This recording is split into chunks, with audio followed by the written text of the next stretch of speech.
மதுரையில் பல்லாயிரக்கணக்கான பக்தர்கள் சூழ மீனாட்சி சுந்தரேஸ்வரர் திருக்கல்யாணம் விமர்சையாக நடைபெற்றது.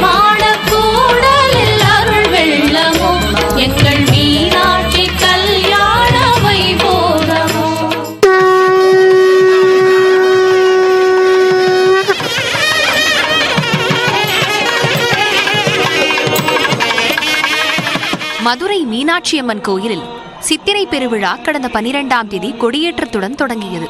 இதன் முக்கிய நிகழ்வான மீனாட்சி திருக்கல்யாணம் விமரிசையாக நடைபெற்றது. கோயிலின் உள்ளே வடக்கு ஆடி மற்றும் மேல ஆடி வீதி சந்திப்பில் வெட்டிவேர்கள் மற்றும் 10 டன் வண்ண மலர்களால் கல்யாண மேடை அலங்கரிக்கப்பட்டிருந்தது. இதில் பவளக்கணிவாய் பெருமாளும் சுப்பிரமணிய சுவாமி தெய்வானையுடனும் எழுந்தருளினர். இதனைத் தொடர்ந்து மீனாட்சியம்மன் சுந்தரேஸ்வரர் பிரியாவிடையுடன் மணக்கோலத்தில் தோன்றினர். பின்னர் மங்கள வாத்தியங்கள் முழங்க காலை 8:35 மணி முதல் 8:59 மணிக்குள் அம்மனுக்கு மங்கள நாண் அணிவிக்கப்பட்டு திருக்கல்யாணம் நடைபெற்றது.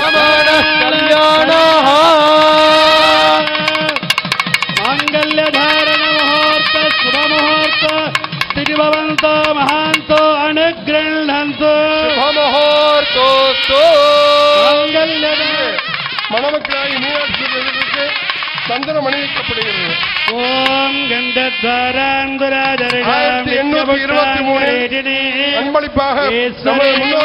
அப்போது கோயிலின் உள்ளேயும் வெளியேயும் பல்லாயிரக்கணக்கான பக்தர்கள் தங்கள் மாங்கல்யத்தை புதுப்பித்துக் கொண்டனர்.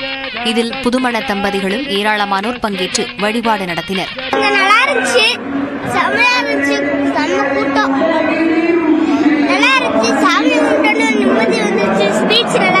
ரொம்ப இது வந்து எட்டர்னல் எக்ஸ்பீரியன்ஸ், பிளிஸ்ஃபுல் எக்ஸ்பீரியன்ஸ். எதுக்குன்னா இதெல்லாம் பாக்குறதுக்கு வந்து ரொம்ப புண்ணியம் பண்ணி இருக்கணும். மீனாட்சி அம்மன் தாயாரெல்லாம் அவங்களோட கல்யாணத்தை எங்க மாதிரி ஏஜ் குரூப் பாக்குறதுக்கு நாங்க ரொம்ப புண்ணியம் பண்ணியிருக்கோம். மேரேஜ் ஆகி 5 months ஆகுது. நாங்க சேலம்ல இருந்து வரோம். இந்த திருக்கல்யாணத்தை பாக்குறதுக்காகவே சேலம்ல நாங்க வந்திருக்கோம். ரொம்ப சந்தோஷமா இருக்கு இதை பார்த்ததுல. எங்களுக்கு தாலி பிரிச்சு கோக்குறத நாங்க இங்க வச்சுட்டு நாங்க பண்ணிட்டோம். வருஷம் வந்து பார்க்கும்போது எங்க வீட்டு கல்யாணத்துக்கு வந்து உட்கார்ற மாதிரியே ஒரு ஃபீல் இருக்கும். மதுரை பொண்ணா ரொம்ப ஹாப்பியா இருக்கு இந்த மாதிரி இந்த ஒரு நிகழ்ச்சியில கலந்துக்கிறது. வருஷம் நாங்க வந்துரும். எப்பவுமே மீனாட்சி எப்படி மதுரை போனா அதே மாதிரி நானும் மதுரை போன ரொம்ப ஹாப்பி. திருக்கல்யாணத்தில் பங்கேற்ற லட்சக்கணக்கான பக்தர்களுக்கு மதுரை சேதுபதி மேல்நிலைப்பள்ளி வளாகத்தில் மெகா விருந்து நடைபெற்றது. விருந்து முடிந்த கையோடு பக்தர்கள் மொய்ப்பந்தலில் திருக்கல்யாண மொய் எழுதினர். ஜிபே மூலமும் மொய் விருந்து செலுத்தப்பட்டது.